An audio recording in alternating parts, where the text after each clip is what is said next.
Hello and welcome to Ryan Watches a Movie. My name's Adam Patterson. With me today, we've got Kevin Rakestraw. Hey, Kevin. Hey, how's it going? Yeah, pretty good. We're also joined by Ryan Holes. How are you? Good. All right, nice.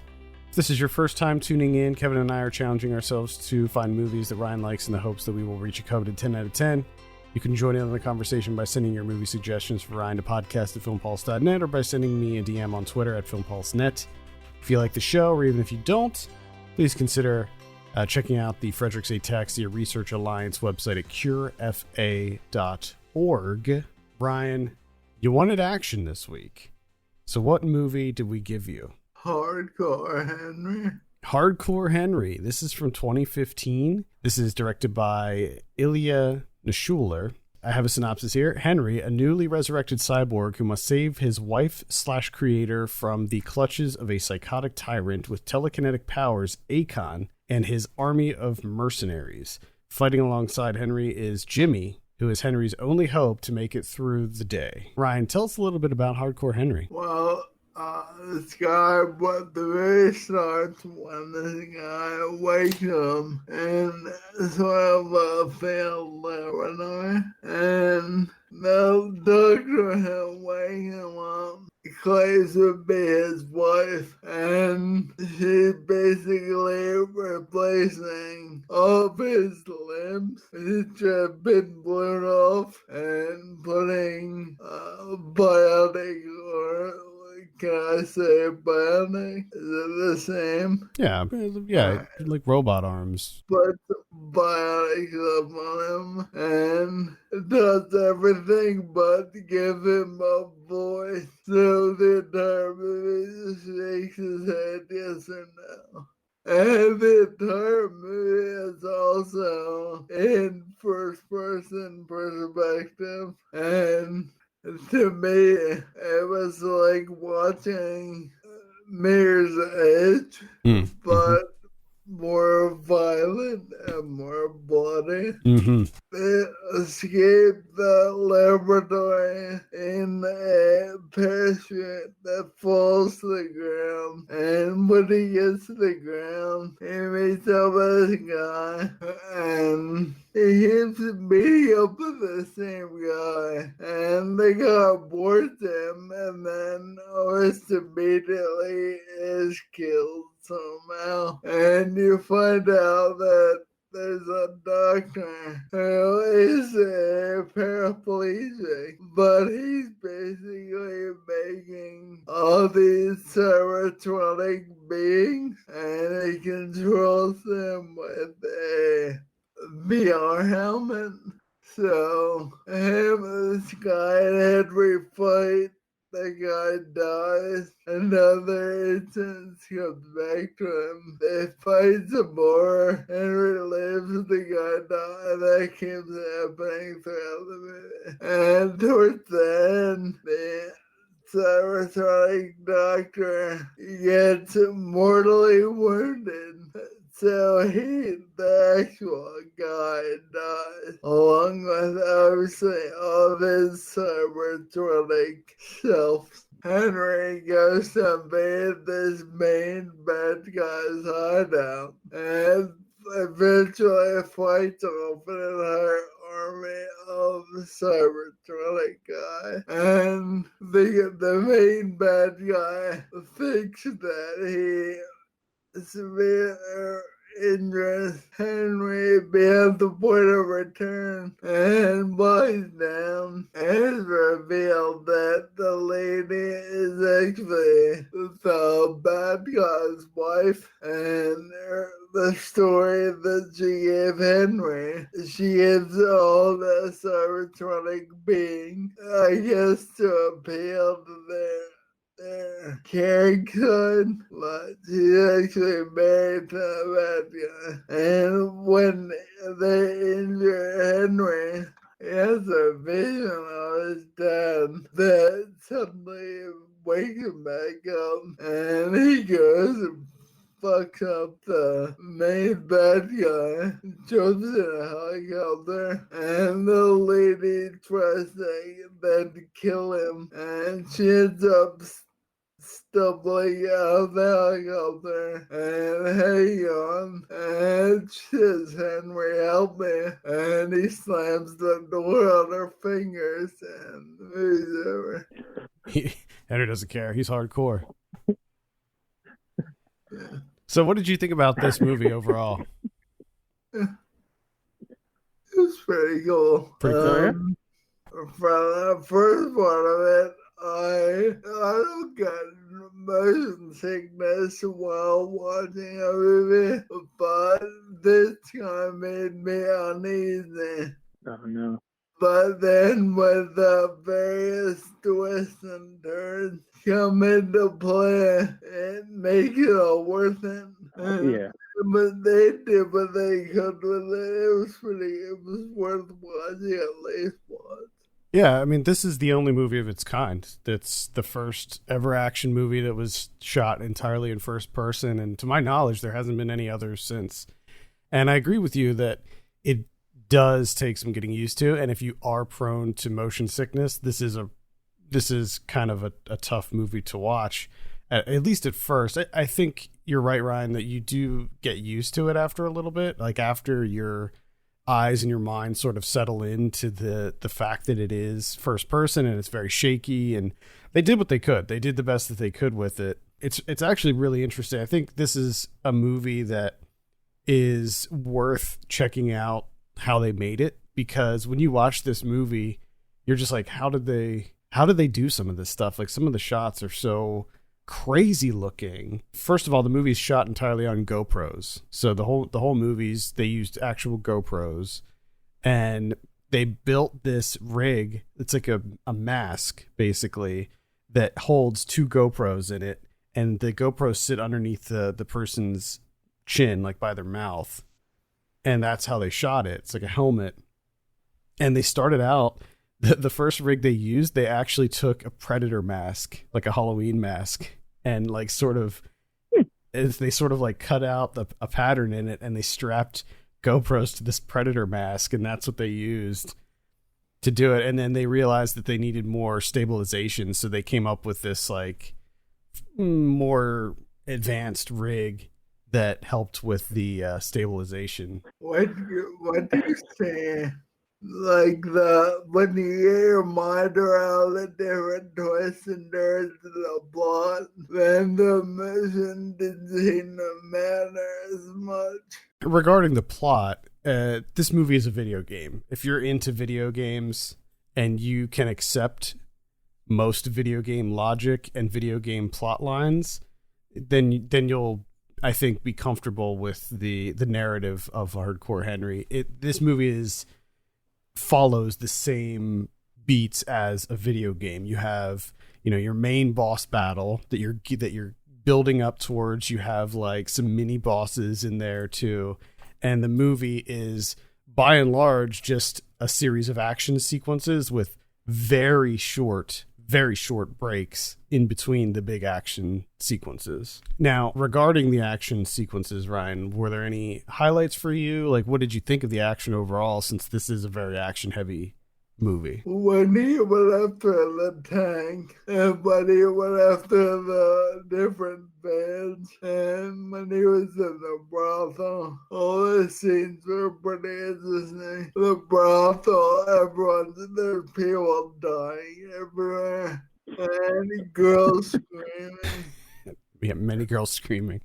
The body count in this movie is out of control. Like, as you said, he takes on an army at the end of the movie, and there's like, I don't know, he kills maybe thousands of people, and the movie is pretty much real time. Like, there's cuts in it. It's not like a one-shot movie. It doesn't try to be. There are plenty of cuts, but it is shown in sort of like a real-time fashion. So over the course of like a day, this dude kills like 3,000 people. It's insane. It's just, there's so much mayhem happening. I think that seems like too many, though. Too many bodies.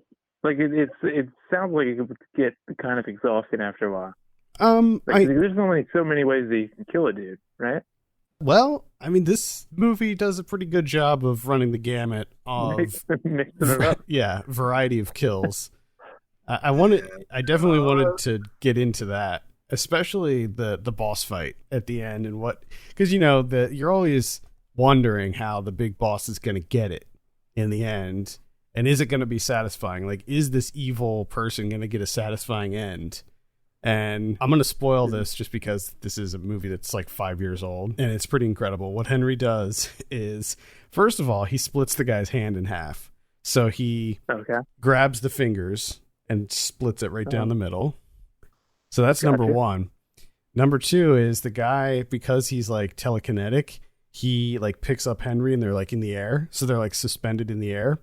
Henry rips out his own eyeball, which is like, it's a camera, so it's like connected to like these thick wires. It's not like a regular human eyeball.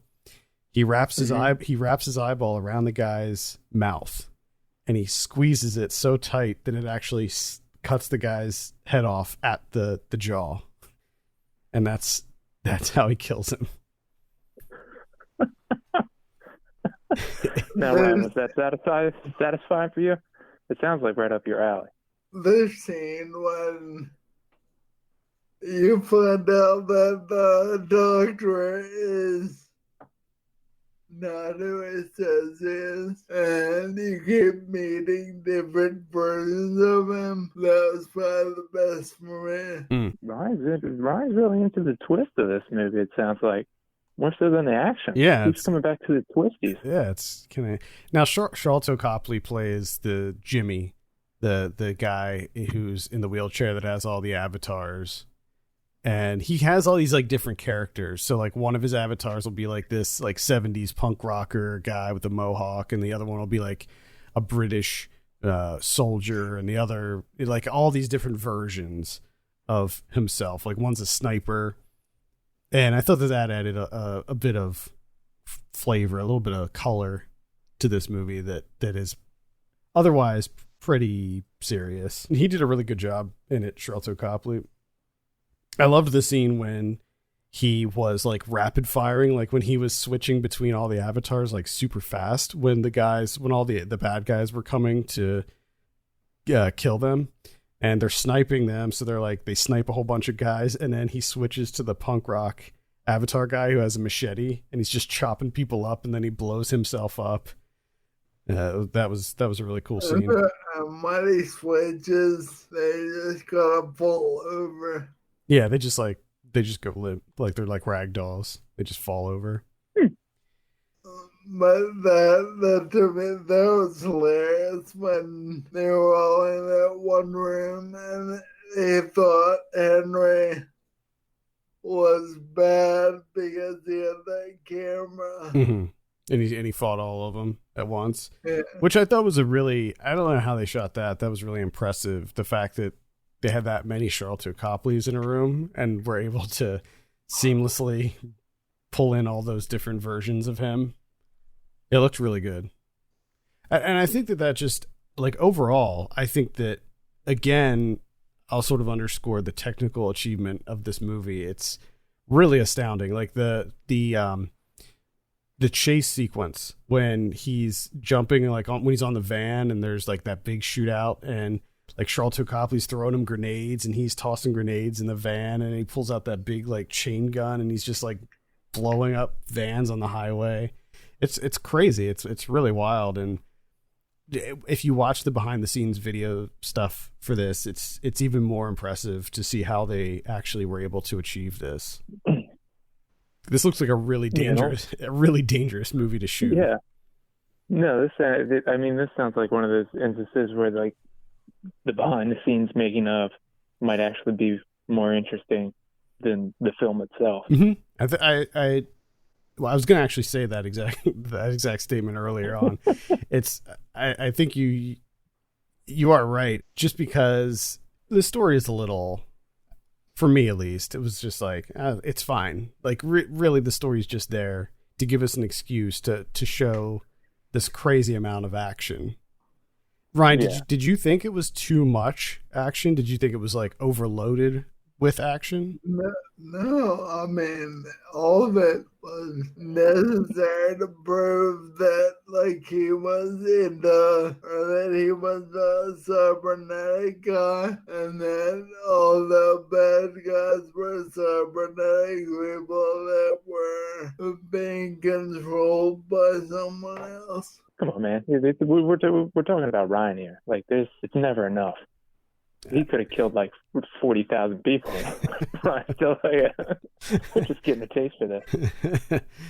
Ryan, what did you think of there was a really cool montage towards the end during the big rooftop fight when they were playing Queen, and there's a scene when you see Henry grab a guy by the back of the head and smash his face on like a brick wall and slide his whole face down the brick wall and just rub the whole thing off. What did you think of that?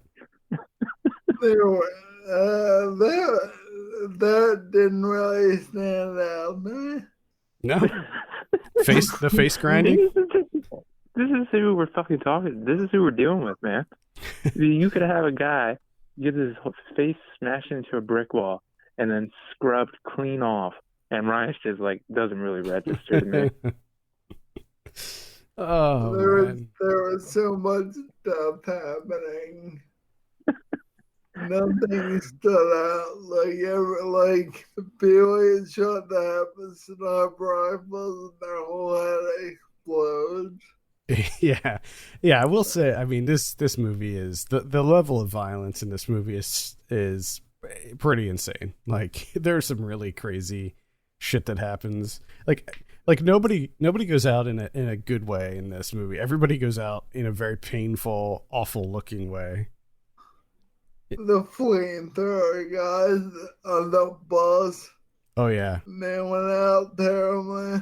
That was a great that scene was really awesome too when they first introduced the flamethrower guys and they have the like triangle mirrored suits on and all of a sudden you just see like a flamethrower guy appears and you're just like what the fuck. It's a really intense movie, and again I'll say there's not much substance here. If you're into video games and you like really high octane crazy action video games, I think that there's something to enjoy with Hardcore Henry. Now I know, Kevin, this doesn't seem like a movie that you would be interested in. I remember when this came out you weren't interested in it. I take it you're still kind of like not for me. Yeah, I'm interested, but I don't know. Like the motion sickness thing, I don't know if I can handle it. That was the thing that was off-putting to me when this came out. Is yes, it looks good and definitely interesting in terms of like a trailer, but I don't know if I can do that for an entire runtime of the movie. This was born out of a Biting Elbows music video called Bad Motherfucker, which is kind of the same concept. It's all done in first person. And did you see that video, Kevin? Yeah.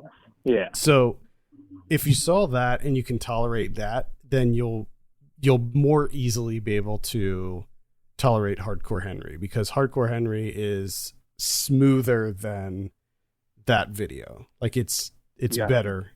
They refined the technical style. The music video was all Predator mask. I'm taking. I think so. Yeah. Actually, that's my guess. Yeah, I think the music videos and I don't even think it was the Predator mask for that music video. They had this other sort of rig that they made. No, you know what they did? They used the actual GoPro, like the branded one, like the one that you can buy online. And the problem with that was that the placement of the camera was too high up, like it was on your forehead, I think. And the reason that they couldn't do that is because it didn't show enough of the person's body.